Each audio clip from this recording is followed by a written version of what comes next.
La présence des chiens de protection permet de limiter des attaques de loups, mais entraîne également des problèmes collatéraux que Yann Suriou, maire de Chichliane et représentant des maires de l'Isère au plan loup, nous explique.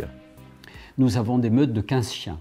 Donc ces meutes de 15 chiens qui sont déstructurés quand les troupeaux sont répartis sur différents alpages et se reconstituent, sont devenus non seulement inefficaces pour la protection, mais également une menace extrêmement grave à la fois sur la faune sauvage et sur les habitants. Donc sur ma commune, j'ai eu une personne qui a failli être tuée par un matin espagnol et un bosseron. Donc la personne a été jetée par terre et dévorée vivante.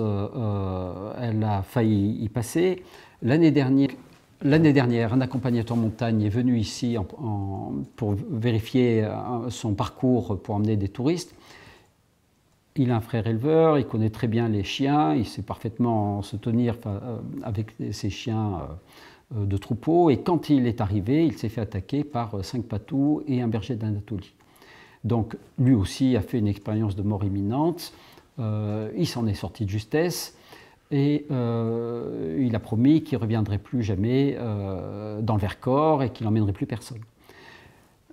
Voilà. Donc j'ai fait passer les tests comme j'ai obligation sur ces chiens. Ces chiens considérés bons pour le service sont remontés et donc au fond on voit bien que ces tests ne détectent en rien le fait que ces chiens deviennent dangereux. Donc aujourd'hui, test ou pas test, ces chiens deviennent dangereux quand ils sont soumis aux attaques incessantes de loups. Donc là, je vous parle de ce qui se passe sur ma commune parce que c'est là où je suis plus au courant, mais autour de ma commune et dans toutes les Alpes, j'entends des témoignages de mes collègues maires. Donc ici, les chiens approchent d'une dame qui s'effraie, elle a un bébé dans les bras, elle part en courant et tombe dans les rochers. Ici, un père de famille fait passer la famille pour éviter le troupeau. Lui-même, pour éviter les chiens, passe dans une pente dangereuse, bascule dans le ravin. Donc aujourd'hui, ces chiens créent un climat de peur. Approcher d'un troupeau, c'est avoir peur et être obligé de fuir.